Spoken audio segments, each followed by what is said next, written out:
9. solījumi. Saskaņā ar Bībeli, vīrietim jāizpilda jebkurš solījums, ko viņš devis Dievam, viņš nedrīkst laust savu vārdu. Turpretim sievietes solījums nav viņai neizbēgami saistošs, šis solījums jāapstiprina viņas tēvam. Ja viņa dzīvo tā mājā, vai arī viņas vīram, ja viņa ir precēta. Ja tēvs vai vīrs neatbalsta savas meitas vai sievas solījumus, visas viņas apņemšanās kļūst nenozīmīgas un tukšas, bet ja viņas tēvs to aizliedz tanī pašā dienā, kad viņš to dzird, tad nevienam no viņas solījumiem vai aizliegumiem, ko tā savai dvēselē uzlikusi, nav jāstājas spēkā.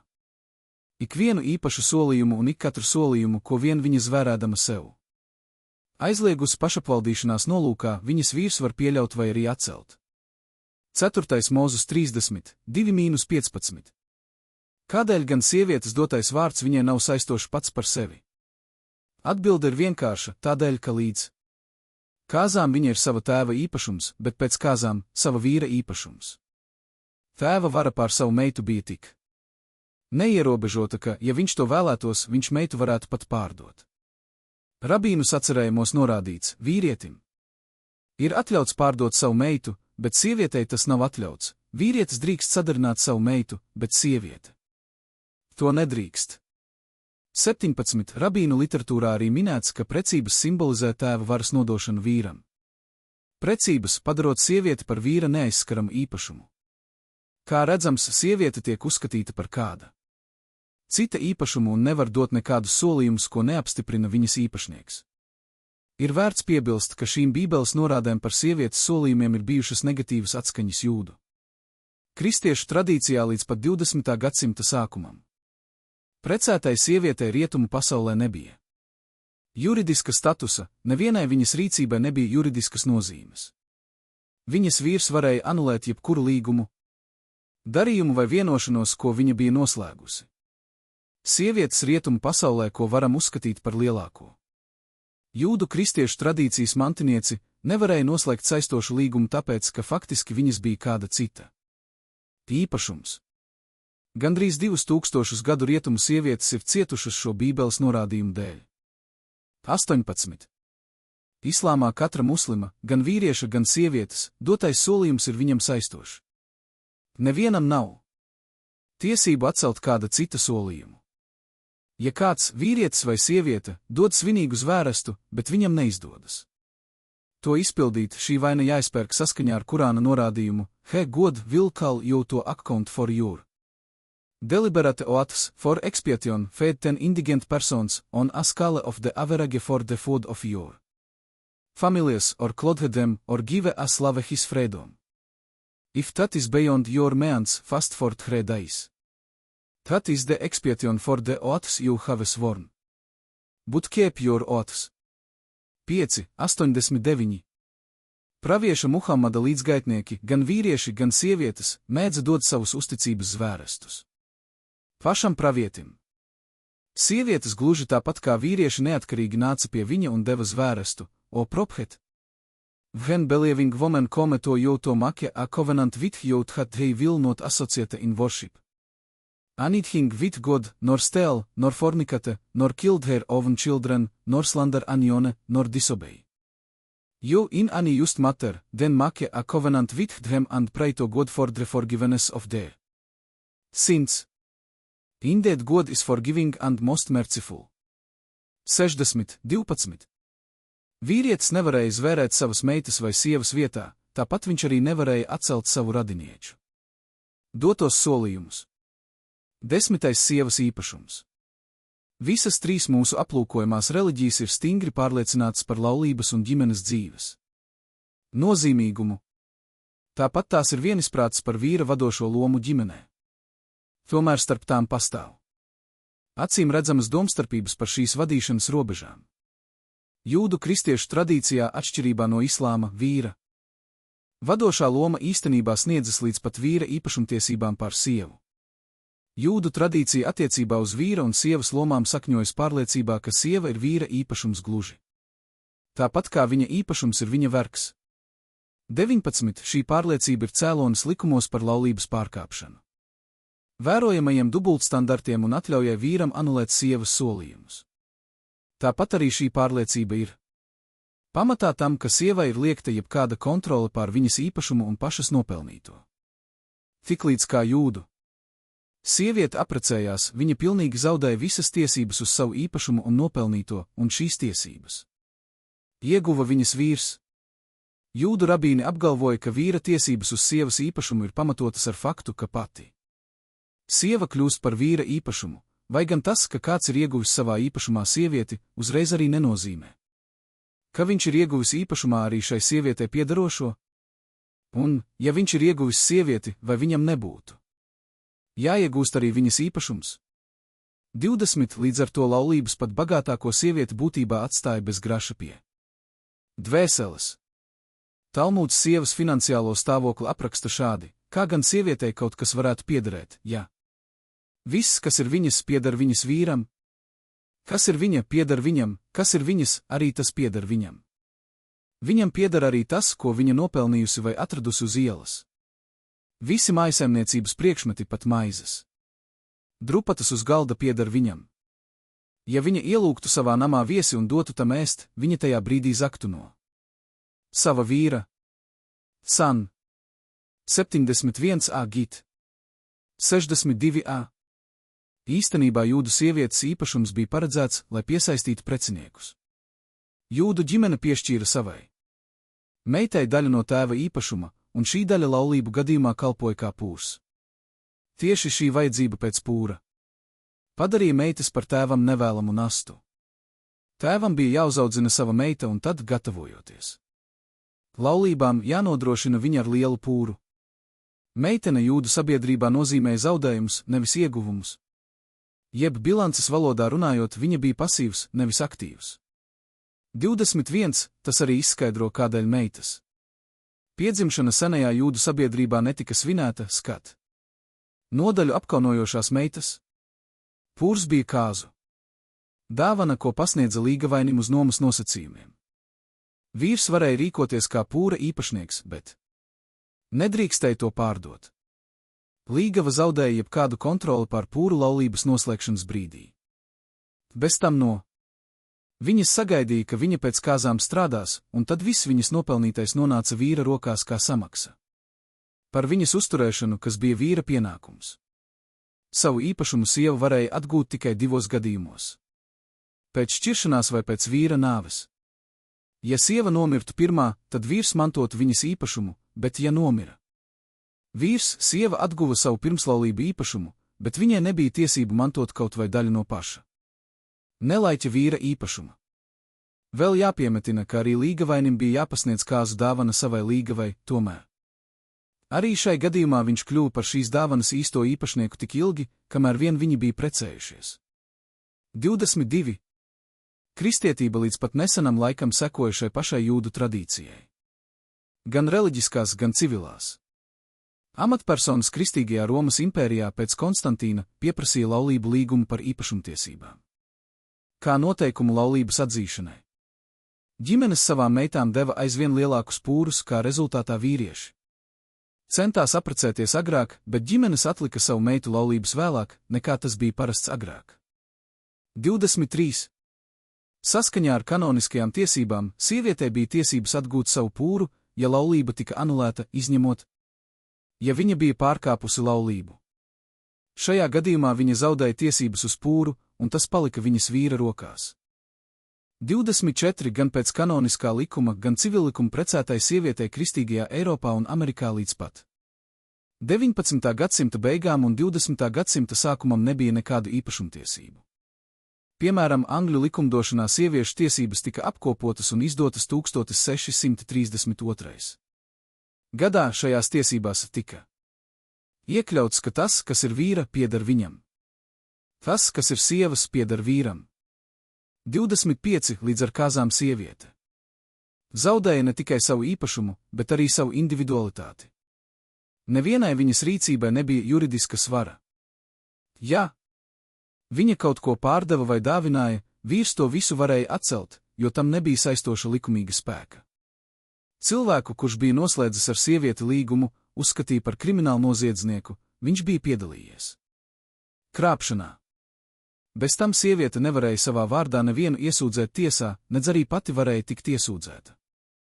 Arī savu vīru viņa nevarēja iesūdzēt. 26 precētai sievietei likuma acīs praktiski bija tāds pats status kā nepilngadīgam bērnam. Sieva gluži vienkārši piederēja savam vīram un tādēļ zaudēja savu īpašumu, juridisko statusu un uzvārdu. 27. Islāms kopš kristiešu ēras 7. gadsimta ir devis sievietei neatkarīgu individualitāti, kuru jūdu kristiešu rietumos viņai liedza vēl līdz ļoti nesenam laikam. Saskaņā ar islāmu līgavai un viņas ģimenei nav nekāda pienākuma pasniegt dāvanu līgavainim. Meitene muslimu ģimenē nenozīmē parādus. Sievietei islāmā ir piešķirta tāda cieņa, ka viņai nav vajadzības pasniegt dāvanas, lai piesaistītu iespējamo vīru, tas ir līgavainis, kam jāpasniedz kāzu dāvana līgavai. Šī dāvana tiek uzskatīta par viņas īpašumu, un ne līgavainim, ne līgavas ģimenei nav nekādu tiesību saņemt daļu no tās vai kontrolēt to dažās mūsdienu. Muslimu sabiedrībās $100,000 dimantos nav nemaz tik ārkārtēja kāzu dāvana. 28. Līgava patur savu kāzu dāvanu arī šķiršanās gadījumā, vīram nav tiesību saņemt daļu no sievas īpašuma. Izņemot gadījumu, ja viņa pati vīram labprātīgi to piedāvā. 29. Kurāns pauž savu attieksmi šai jautājumā. Pilnīgi skaidri, and give the woman on marriage their dower as a free gift, but if they, of their own good pleasure, remit any part of it to you, take it and enjoy it with richt good cheer. 4. Sievas īpašums un tas, ko viņa pati nopelna, ir pilnīgi viņas rīcībā un izmantojams vienīgi pēc viņas pašas ieskatiem, kamēr viņas un bērnu uzturēšana ir vīra pienākums. 30. Lai cik bagāta arī nebūtu sieva, viņai nav obligāti jāpalīdz vīram ģimenes uzturēšanā, ja vien viņa pati brīvprātīgi neizvēlas to darīt. Laulātie manto viens no otra. Bez tam precēta sieviete islāmā saglabā savu neatkarīgo juridisko statusu un uzvārdu. 31. Amerikāņu tiesnesis, runājot par muslimu sieviešu tiesībām, reiz teica: muslimu meitene varētu precēties kaut vai 10 reizes, bet viņas personība paliek neskarta, to neuzsūc viņas vīru dažādās identitātes. Viņa ir gluži kā planēta Saules sistēmā, pati ar savu vārdu un neatkarīgu juridisko statusu. 32. 11. Šķiršanās. 3 aplūkojamajās reliģijās atrodams nozīmīgas atšķirības attieksmē pret šķiršanos. Kristietība šķiršanos pilnībā noraida, jaunā derība nepārprotami atbalsta laulības nesaraujamību. Jēzum tiek piedāvāti šādi vārdi, bet es jums saku, ik viens, kas no savas sievas šķiras, izņemot nešķīstības gadījumu, tas viņu spiež laulību pārkāpt, un ja kas atšķirtu precē, tas pārkāpj laulību. Mateja 5:32 šis bezkompromisu ideāls bez šaubām ir nereāls, tas prasa tādu morālās pilnības līmeni kādu cilvēku sabiedrībām nekad nav izdevies sasniegt. Kad pāris saprot, ka viņu laulība vairs nav glābjama, šķiršanās aizliegums viņiem neko nepalīdzēs. Piespiest neveiksmīgi sapracinātus pārus palikt kopā nav nedz saprātīgi, nedz arī tas var nest labus rezultātus. Tāpēc nav nekas pārsteidzošs, ka visa kristiešu pasaule ir bijusi spiesta atļaut šķiršanos. Turpretī jūdaisms gluži otrādi atļauj šķiršanos pat bez kāda iemesla. Vecā derība vīram dod tiesības šķirties no savas sievas pat tikai tāpēc, ka tā viņam nepatīk, ja kāds vīrs ņem sievu un ar to iedodas laulībā, bet tad notiktu, ka tā neatrod vairs žēlastību viņa acīs, tādēļ, ka tas atradis viņā kādu kauna lietu. Tad, lai viņš raksta tai šķiršanās grāmatu un iedod to viņai rokā un izraida viņu no sava nama. Un tā, lai atstāja viņa namu un kļūst citam vīram par sievu. Bet ja arī šis otrs vīrs no tās novēršas un arī raksta viņai šķiršanās grāmatu, iedod to viņai rokā un izraida no sava nama, vai arī kad otrs vīrs mirst, kas bija viņu apņēmis par sievu, tad viņas pirmais vīrs, kas viņu bija izraidījis, nevar griezties atpakaļ un to ņemt, lai tā kļūtu viņa sieva pēc tam, kad tā ir sevi padarījusi par nešķīstu. 5. Mūzes 24, 1-4 šie panti ir izraisījuši vērā ņemamas debatas jūdaismu zinātnieku starpā, runājot par pantos minēto vārdu neatrod. Vairs žēlastība viņa acīs kauna lieta un novēršas nozīmju interpretāciju. Talmudā atrodami viņu dažādie viedokļi. Šamaja skola uzskata, ka vīram nevajadzētu šķirties no savas sievas, ja vien viņa nav kļuvusi viņam neusticīga, bet Hillela skola apgalvo, ka viņš drīkst šķirties pat tikai tāpēc vien, ka viņa tam pasniegusi sliktu ēdienu. Rabīns Akiba saka, ka vīrs drīkst šķirties arī vienkārši tādēļ, ka cita sieviete viņam šķiet skaistāka par viņa sievu. Gitin 90 ab. Jaunā derība seko Šamaja skolas viedoklim, bet jūdu likumi Hillela skolas un Rabīna Akibas viedoklim. 33. Tā kā Hillela skolas paustais guva pārsvaru, par nepārtrauktu jūdu likumu tradīciju kļuva atļaut vīram šķirties no sievas arī bez kāda iemesla. Vecā derība ne tikai dod vīram tiesības šķirties no sievas, ja tā neatrod vairs žēlastību viņa acīs, bet padara šķiršanos obligātu gadījumā, ja vīram ir slikta sieva un slikta sieva nes pazemojumu, nodurtu skatienu un ievainotu sirdi. Paviršs un nespēcīgs ir tas vīrs, ko viņa sieva nespēja darīt laimīgu. Grēks sākās ar sievieti, un viņas dēļ mums visiem jāmirst. Neļauj caurai mucai tecēt, ned sliktai sievai sacīt to, ko tā grib teikt. Ja viņa tev nepakļaujas, šķiries no tās un sūti to prom. Sīraha gudrības grāmata 25.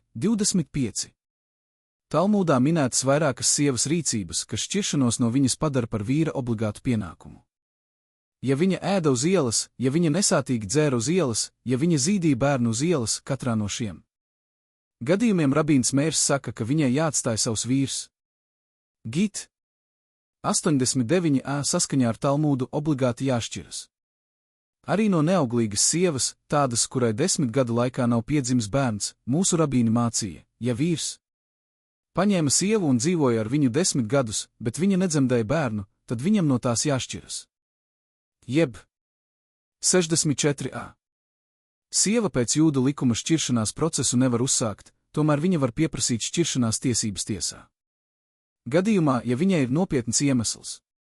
Pastāv tikai daži par nopietniem atzīti iemesli, uz kuriem balstoties.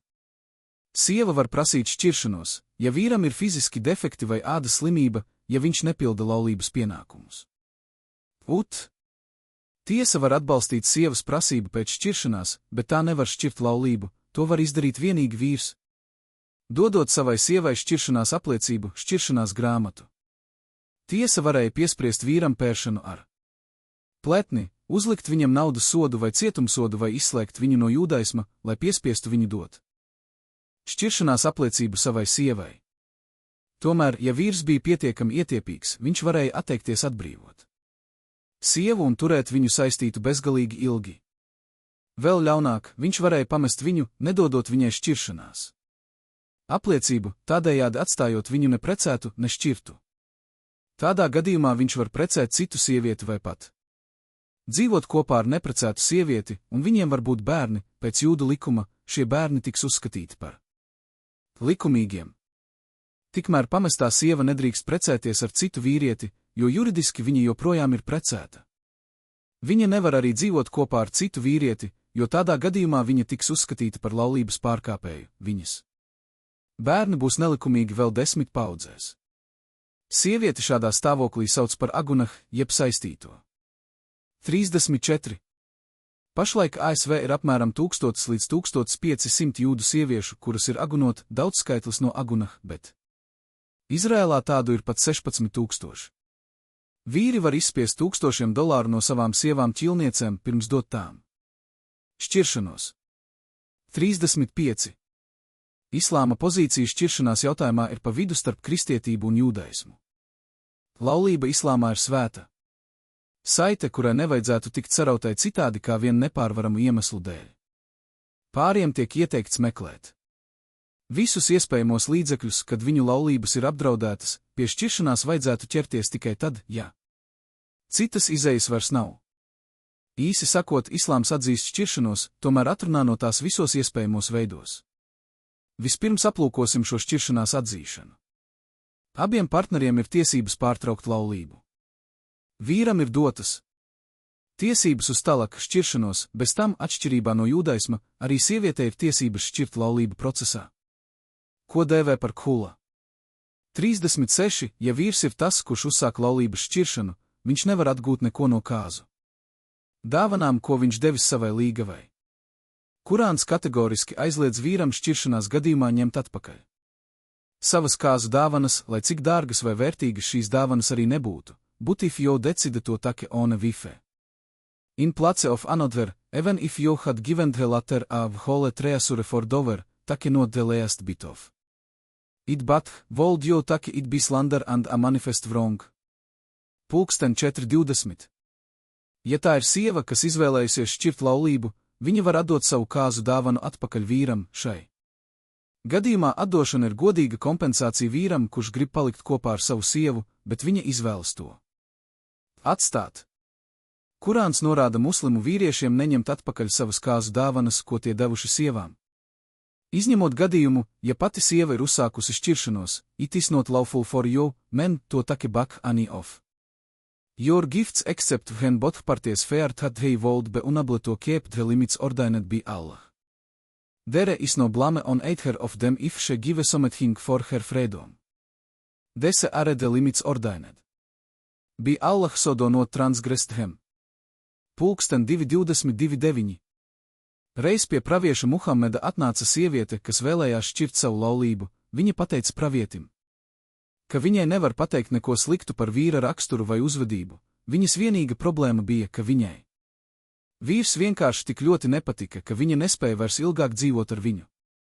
Pravietis viņai jautāja, vai tu esi ar mieru atdot viņam atpakaļ viņa dārzu, kāzu dāvanu, ko viņš viņai bija devis? Viņa teica, jā. Tad pravietis norādīja vīram ņemt atpakaļ savu dārzu un piekrist laulības šķiršanai. Bukhari. Dažos gadījumos, kad muslima gribētu saglabāt savu laulību, nopietni iemesli varētu spiest viņu tomēr pieprasīt šķiršanos, piemēram, ja vīrs ir nežēlīgs, pametis viņu bez iemesla, nepilda savus laulības pienākumus utemol.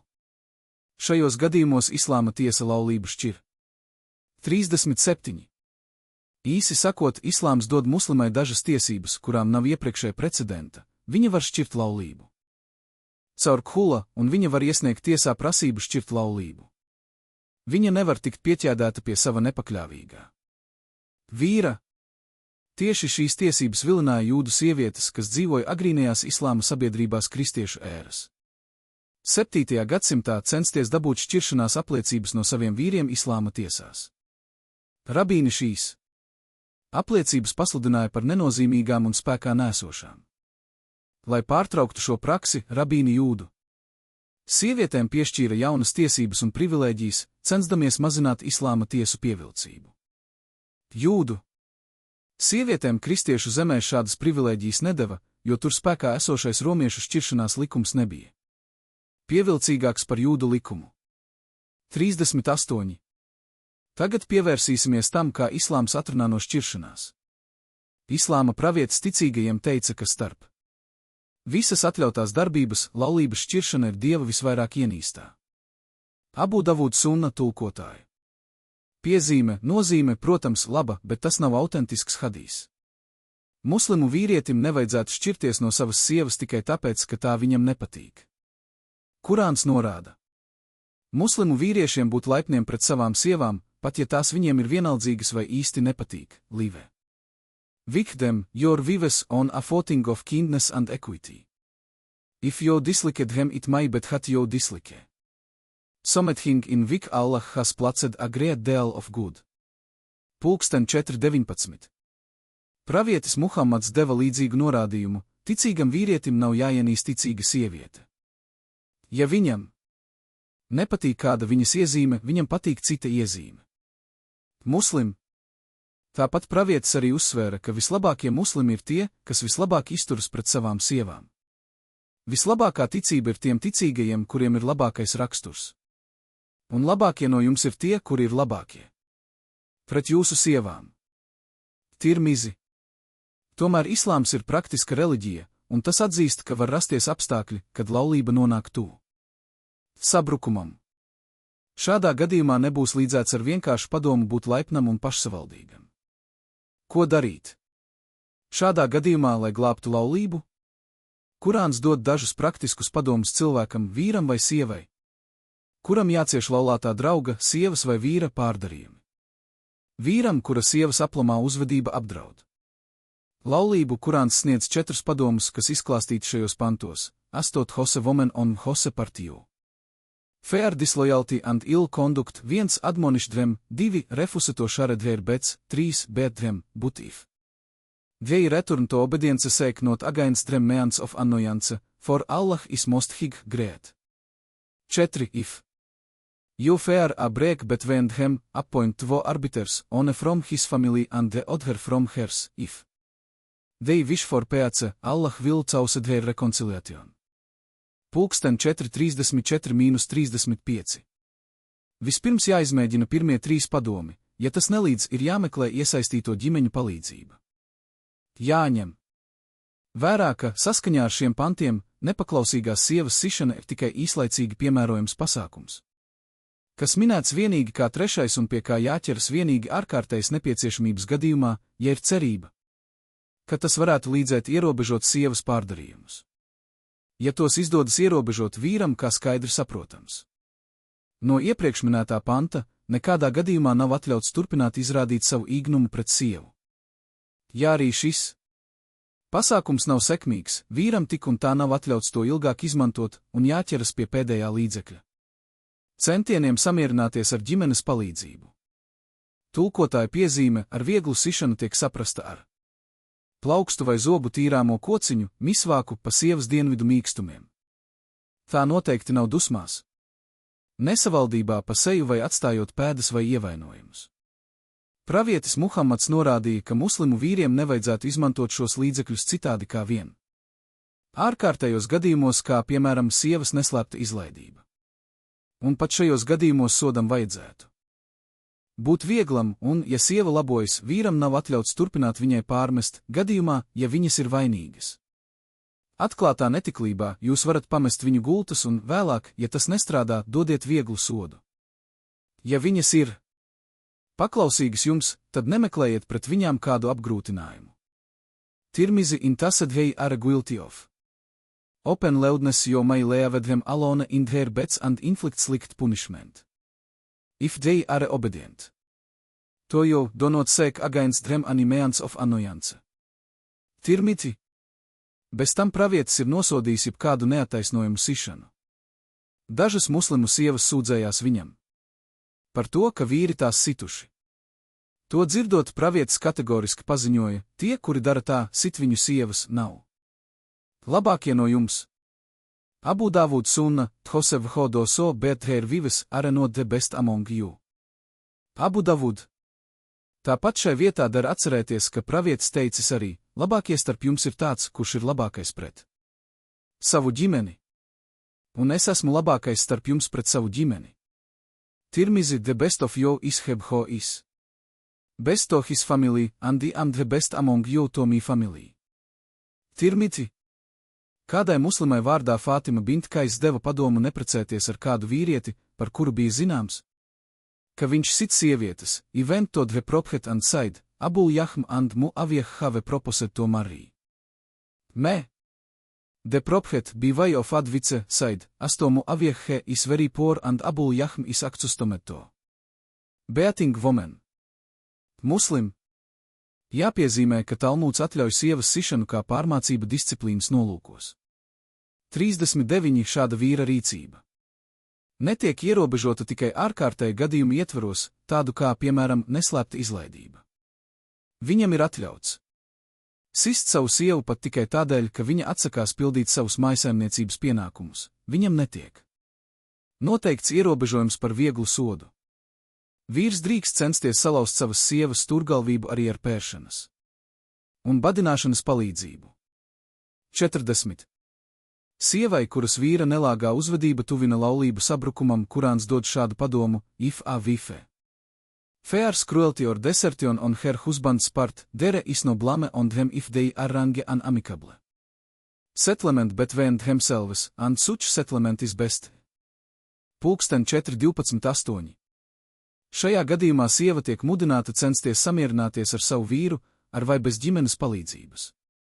Būtiski, ka Kurāns neiesaka ķerties pie diviem no vīram līdzīgā gadījumā ieteiktiem līdzekļiem – atturēšanās no tuvības un sišanas. Šādas neatbilstības iemesls varētu būt centieni pasargāt sievu no jau tā netaisnīgā vīra iespējamās fiziskās vardarbības. Šāda vardarbīga pretreakcija gan sievai, gan laulībai nodarītu vairāk ļauna nekā laba. Daži islāma zinātnieki ir izteikuši domu, ka tiesa varētu pielietot šos līdzekļus pret vīru. Sievas vietā tas ir vispirms brīdināt nepakļāvīgo vīru, tad aizliegt viņam tuvoties savas sievas gultai un visbeidzot izpildīt simbolisku sišanu. 41.